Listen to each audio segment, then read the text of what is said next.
Masih bersama saya Arifin di program Mimbar Agama Buddha.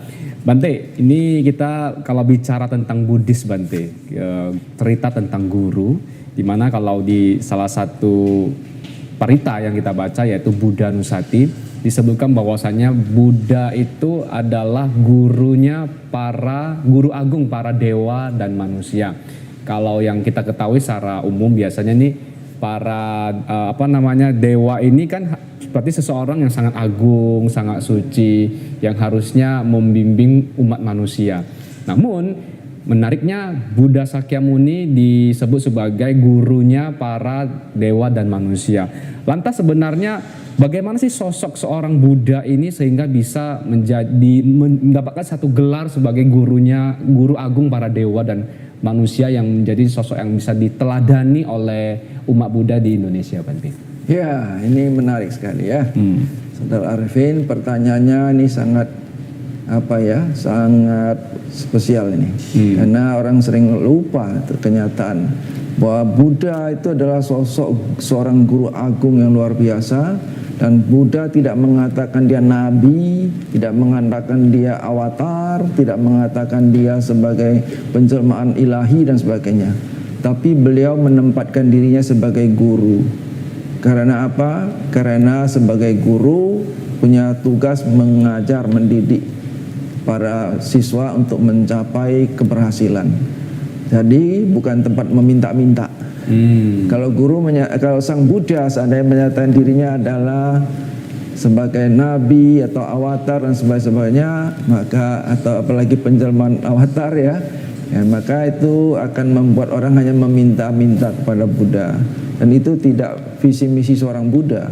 Visi misi Buddha muncul di dunia itu untuk membimbing, mengajar, mendidik manusia, bahkan dewa ya. Tadi dikatakan dalam Buddha Nusati itu ada kata-kata Sattha Dewa Manusanang. Jadi salah satu gelar dari Buddha itu adalah guru para dewa dan manusia. Karena memang sang Buddha itu tidak hanya mengajar manusia. Bahkan ketika Buddha membabarkan Dhamma itu, para dewa juga datang mendengarkan bersama manusia. Dan dalam kehidupan sehariannya sang Buddha itu mengajar manusia di siang hari, dan lewat tengah malam Buddha mengajarkan Dhamma kepada para dewa yang datang mengunjungi beliau. Dan juga pada wasa ketujuh sang Buddha, setelah melewati musim hujan yang ketujuh, setelah pencerahan beliau pergi ke Tawatimsa, surga Tawatimsa, alam surga 33 raja dewa, di mana beliau membabarkan Abhidhamma ya, Dhamma yang paling tinggi sebagai penghargaan kepada mendiang ibunya yang sudah terlahir sebagai dewa di alam surga Tusita, tapi bisa berkunjung ke alam Tawatimsa. Sehingga para dewa-dewa lain bukan dapat turut mendengarkan Dhamma di Tawatimsa. Karena itu alam surga tingkat kedua. Jadi para dewa bumi bisa menuju alam sana juga. Karena tiap-tiap alam surga itu ada lapisan-lapisannya, di mana ada kekuatan-kekuatan perlindungan tiap-tiap alam itu. Jadi dewa tingkat rendah tidak bisa naik terlalu tinggi ke alam surga yang tinggi, tapi dewa tinggi bisa turun ke alam surga lebih rendah. Buddha membabarkan Abhidhamma selama 3 bulan kepada para dewa di sana. Kemudian meringkas garis besar ajarannya itu menyampaikan kepada Sariputta-tera di alam manusia pada waktu beliau pindah patah. Nah, dari Buddha guru para dewa juga, karena beliau mengajar para dewa juga. Bahkan beliau juga pernah mengunjungi alam Brahma untuk membabarkan Dhamma kepada para Brahma, para dewa yang lebih tinggi ya, di alam-alam yang lebih luhur. Bahkan Maha Brahma pernah disadarkan oleh sang Buddha atas ketidaktahuan atau kealpaannya terhadap Dhamma. Ya karena dia tergoda oleh Mara sehingga dia lupa jati dirinya. Buddha segera muncul di alam Mahabrahma memberitahu dia, ya, membuka kembali ingatannya sehingga beliau membuat dia teringat kembali kehidupan lama. Saya tersadar bahwa dia bukan Maha Pencipta, bukan Maha Esa, bukan Maha Kekal, bukan Maha Kuasa. Itu. Jadi Buddha Maha tahu Oleh sebab itu beliau bisa membimbing dan mencerahkan, mengajarkan agar orang lain bisa mencari pencerahan gitu. Oke, berarti Jadi luar biasa Buddha itu. Nah, menarik Bante, artinya memang sosok Buddha ini sangat patut dijadikan sebuah tauladan atau teladan bagi umat Buddha, karena memang pengetahuannya juga sangat bagus. Dan gaya-gaya mendidiknya juga berbeda-beda Bante ya. Kalau setahu saya kan ada Buddha dengan gaya mendidiknya meminta seorang murid mencuci pakaian yang kotor jadi putih, akhirnya tersadarkan menjadi seorang arahat atau seorang sotapana. Ada juga yang melalui memberikan makan dulu karena lapar gitu kan Bante.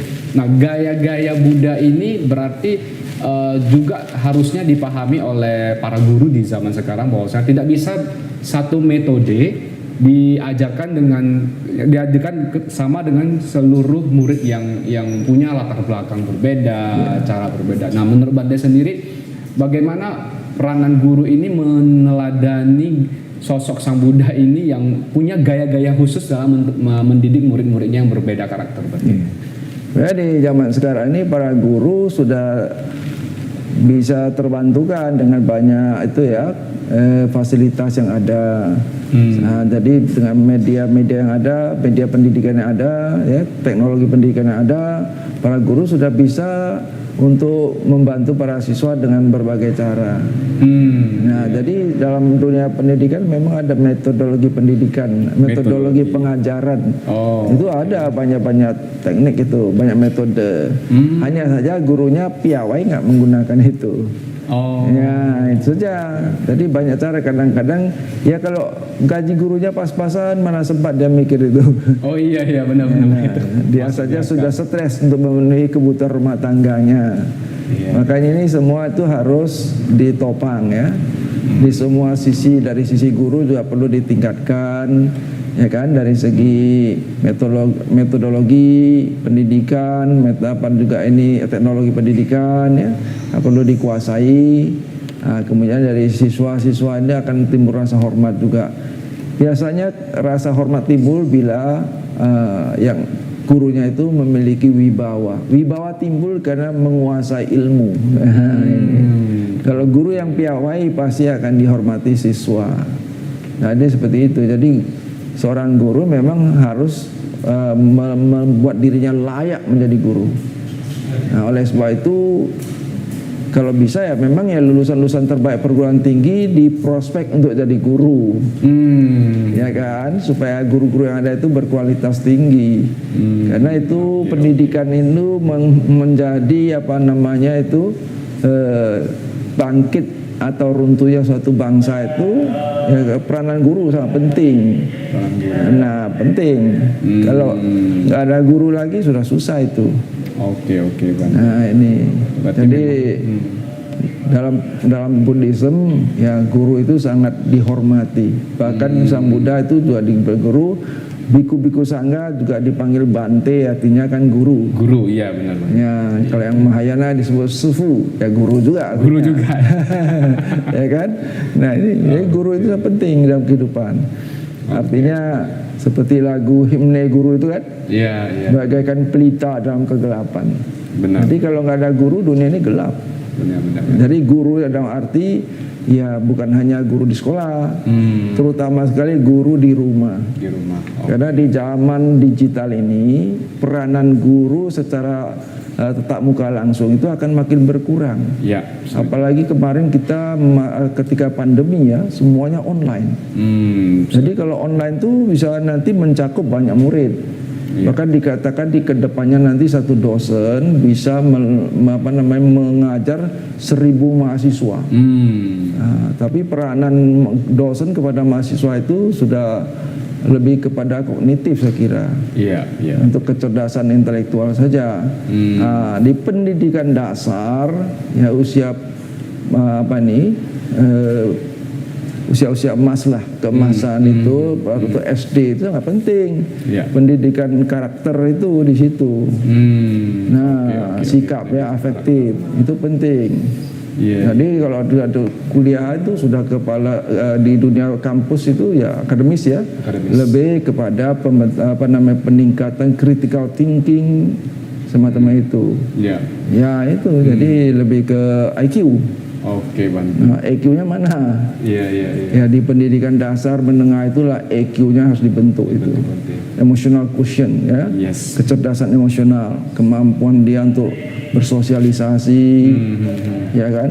Oke, Bante. Kesabaran, ketabahan, ya, ada Ya. sebanyak itu penting. Kemudian juga kecerdasan kinestetik. Sekarang banyak ini sekolah-sekolah nasional plus yang tidak ada lapangan olahraga misalnya saya lihat. Jadi hanya Oke. otaknya saja diisi. Wah, luar biasa nih Bante, artinya memang peranan guru sangat penting sekali bagi generasi muda kita sehingga nantinya generasi muda itu bisa menjadi inspirasi juga bagi generasi-generasi berikutnya. Wah, hari ini kita banyak sekali belajar hal tentang guruku, pahlawanku Bante. Terima kasih sudah berbagi kepada kami pemirsa TVRI Sumatera Utara.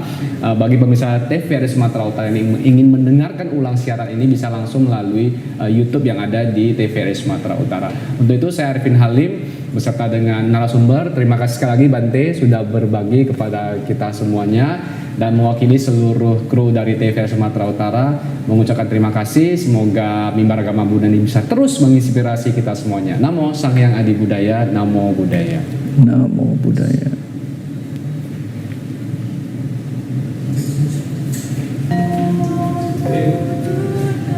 kepada Arya Bhagawati Prasna Paramita